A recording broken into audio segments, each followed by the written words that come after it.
Bonsoir Pascal, Bonsoir, merci d'être avec nous pour cette chronique. Et ce soir, nous ne sommes pas seuls. Célie Rabikane nous a rejoint. Bonsoir, soyez la bienvenue sur TV5 Monde. Vous êtes styliste, artiste, réalisatrice, designer ou designeuse.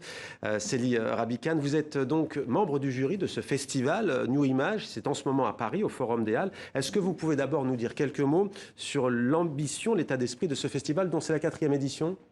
Oui, c'est sa 4e édition et l'état d'esprit cette année est de faire un focus sur la création transafricaine qui utilise la technologie innovative, la technologie créative. Donc il y a plusieurs œuvres dans lesquelles on peut pénétrer. On peut voir Kinshasa, il y a des œuvres de mapping d'Afrique du Sud également qui vont être présentées. Donc, Ça, c'est une tendance que vous sentez à travers vos œuvres, bien entendu, on va en parler avec Pascal. Mais sur le continent, vous sentez que ça monte, que ce soit dans la partie francophone et anglophone ?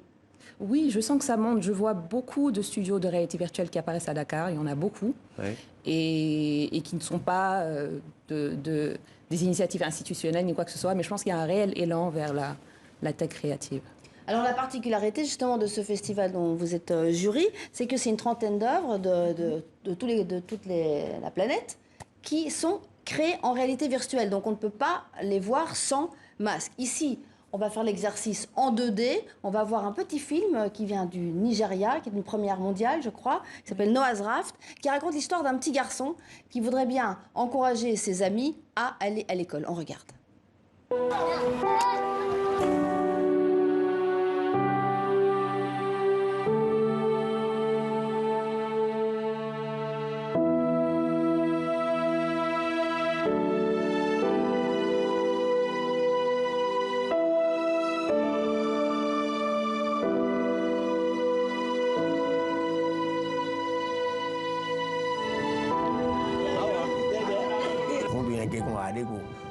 Alors vous êtes vous-même réalisatrice d'un film en réalité virtuelle. Avant de regarder un extrait, racontez-nous un peu comment vous avez fait et qu'est-ce que vous vouliez raconter dans ce film. Alors, ça s'est passé en 2015. J'ai été contactée par une initiative qui vient d'un studio qui s'appelle Electric South de Johannesburg et qui avait pour ambition de faire en sorte qu'en 2015, qu'il y ait autant de films de réalité virtuelle qui sortent du continent africain que du reste du monde.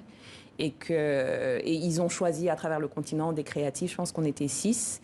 Et chacun avait pour but de... Enfin, nous étions formés à la réalité virtuelle et ensuite on devait raconter une histoire à travers ce médium-là. Donc c'était mon introduction au genre et ça m'a fascinée.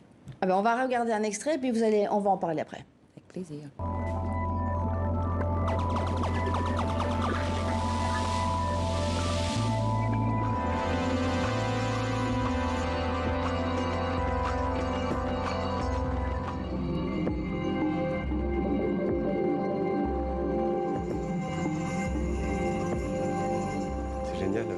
Alors on le rappelle, évidemment, il faudrait voir ces films avec un masque de réalité virtuelle. Vous êtes aussi styliste, on l'a dit au début.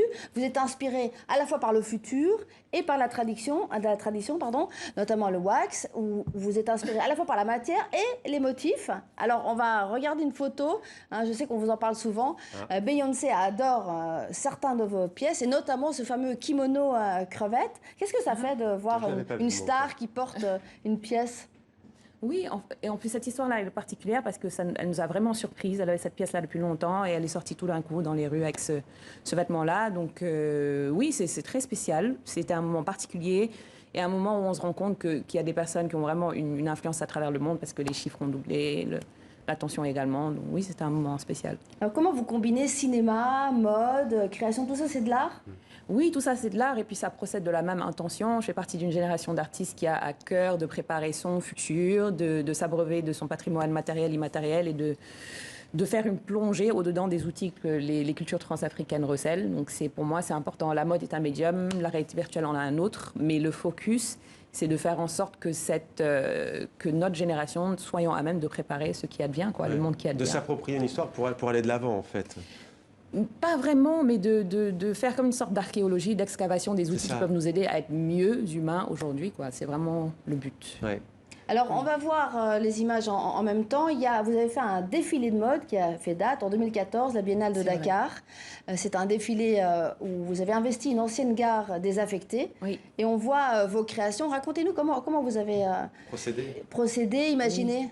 Alors, à l'époque, je faisais partie d'un collectif qui m'a beaucoup marqué, un collectif qui s'appelle Les Petites Pierres. Et c'était une entreprise commune que d'investir cette gare et d'y raconter une histoire dans laquelle Dakar serait envahi par des aliens. Et on a invité d'autres designers, on a invité Ibaku qui nous a fait une musique immersive extraordinaire. Et on avait besoin de projeter la ville dans le futur et de voir comment est-ce qu'on habiterait ce monde qui vient, quoi. Bon, on a hâte de voir le prochain. Oui, moi aussi, j'ai Il hâte faut de le voir. absolument aller à Merci ce beaucoup. festival. Merci Pascal. Merci. Beaucoup Célia Rabican Merci d'être à vous. venue sur TV5 Monde ce Merci. soir. Nous parler donc de toutes ces œuvres créatives.